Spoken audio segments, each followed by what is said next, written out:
Saudara, partai politik semakin getol bersafari mencari kawan koalisi untuk mengusung baca presnya. Sementara itu elektabilitas bakal capres pun semakin ketat. Apa saja manuver terkini dansa politik dalam menjajaki koalisi? Lengkapnya dalam ulasan Istana bersama jurnalis Kompas TV, Friska Clarissa.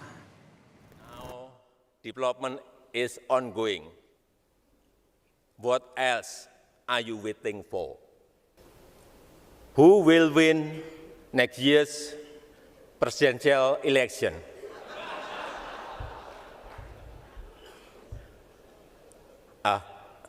Wrong. Partai-partai semakin asyik berdansa politik mencari kawan di Pilpres nanti. Elektabilitas bakal capres Prabowo Subianto, Ganjar Pranowo, dan Anies Baswedan saling salip-menyalip dengan rentang terpaut tipis. Bagaimana pula pencarian bakal cawapres? Inikah yang jadi sebab alotnya penentuan koalisi? Lengkapnya dalam ulasan Istana bersama saya, Friska Clarissa. Presiden Joko Widodo melemparkan guyonan politik saat berpidato di depan investor di Ecosperity Week di Singapura. Seakan salah membaca pidato, Presiden bertanya kepada peserta acara soal siapa calon presiden pemenang Pilpres 2024. Sambil berguyon, Jokowi minta maaf tak melanjutkan soal itu meski ia yakin investor Singapura di acara itu ingin tahu perkembangan politik di Indonesia termasuk soal Pilpres. I would like to take the opportunity to ask you, who will win next year's presidential election?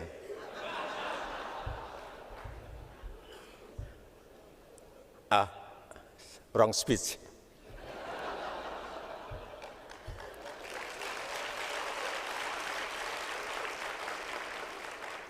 I'm sorry, I apologize for the wrong speech.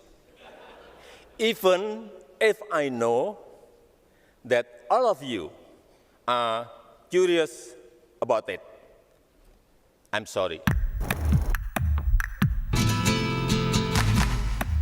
Bicara jelang Pilpres, partai-partai politik makin getol bersafari, termasuk PAN. Dalam soal 2 Juni lalu, PAN menawarkan sejumlah nama bakal cawapres Ganjar Pranowo. Salah satunya Ketua Umum PSSI sekaligus Menteri BUMN Erick Thohir. PDIP masih mengkaji lebih lanjut usulan itu. Kami mana sih menutup diri? Tidak ada. Berpolitik itu sebenarnya asik seperti berdansa. Tapi kalau kita berdansa, kita juga mesti melihat dansa yang paling enak itu bagaimana. Jadi saya mengamati dulu suasana politiknya. Hanya selang 3 hari, PAN mengajukan pula Erick Thohir sebagai pendamping Prabowo Subianto saat kunjungan jajaran pengurus Gerindra ke kantor DPP PAN. Gerindra bilang Prabowo akan berdiskusi soal bacawa pres dengan berbagai pihak termasuk Presiden Jokowi.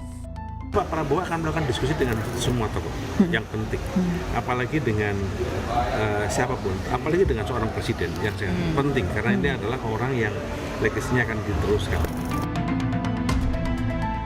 Tak kalah hangat penjajakan di Koalisi Perubahan untuk Persatuan. Ketua DPP PDI Perjuangan Puan Maharani menyebut Ketua Umum Partai Demokrat Agus Harimurti Yudhoyono masuk radar sebagai bakal cawapres mendampingi Ganjar Pranowo di Pilpres. Padahal AHY digadang-gadang jadi kandidat kuat bacawa pres Anies Baswedan. Ketua Umum Demokrat Agus Harimurti Yudhoyono mengapresiasi soal namanya masuk daftar bacawa pres Ganjar. Namun AHY menegaskan saat ini Demokrat masih mengedepankan etika politik memantapkan koalisi yang mengusung baca pres Anies. Terakhir Ibu Puan Maharani menyampaikan, ya bisa saja dengan Mas Ganjar Pranowo terus membangun komunikasi dengan cair, fleksibel, tapi kami memilih juga tetap menjunjung tinggi etika, nilai dan juga prinsip-prinsip dalam berkomunikasi politik. Salib menyalip elektabilitas bakal capres terlihat dalam survei Litbang Kompas yang digelar pada 29 April hingga 10 Mei 2023. Elektabilitas Prabowo Subianto 24,5%, Ganjar Pranowo di 22,8%, sementara Anies Baswedan di 13,6%. Survei Indikator Politik Indonesia 26 hingga 30 Mei 2023 juga memperlihatkan elektabilitas baca pres saling susul. Prabowo meraih 38%, Ganjar 34,2%, dan Anies dengan perolehan 18,9%. Hingga kini belum ada bakal capres yang meraih suara dominan. Peneliti Indikator Politik Indonesia menilai sosok bakal cawapres akan jadi salah satu faktor penentu. Salip-menyalip ini dengan margin yang masih sangat tipis ini juga karena belum ada sosok cawapres yang bersanding, yang fix begitu ditentukan oleh berpasangan dengan masing-masing bakal capres. Dan apa bedanya kalau ada bakal cawapres, kemungkinan yang bisa terjadi? Di situasi yang neck to neck competition seperti saat ini ya, seperti yang terekam di survei, memang ini kalau kita mau teliti secara statistik, memang ini masih di rentang margin of error selisih antara Pak Prabowo meskipun secara tren terus mengalami peningkatan. Oleh karena itu figur cawapres menjadi krusial gitu di sini. Untuk perbedaan 2-3% suara pun di situasi yang sangat ketat seperti ini menjadi sangat penting gitu.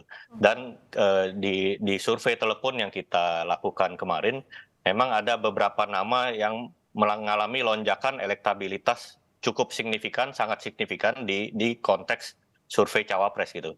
Ada nama Erick Thohir di sana dan juga nama Mahfud MD gitu loh. Erick Thohir bersaing ketat dengan Ridwan Kamil di survei cawapres kami. Kemudian ada di posisi 3 ada Sandiaga Uno dan posisi 4 ada Mahfud MD, di mana Pak Mahfud sebelumnya hanya di single digit, kemarin merangsek menjadi double digit gitu sekarang angkanya. Segala strategi dan cara digodok para bakal capres dan parpol yang mengusungnya dengan tujuan memenangkan kontestasi. Tapi publik harus terus mengawasi agar pemilih tak sekadar jadi lumbung suara. Pemilu berjalan demokratis, jujur, dan adil. Dan persatuan tetap terjaga, tak jadi korban kepentingan elektoral semata.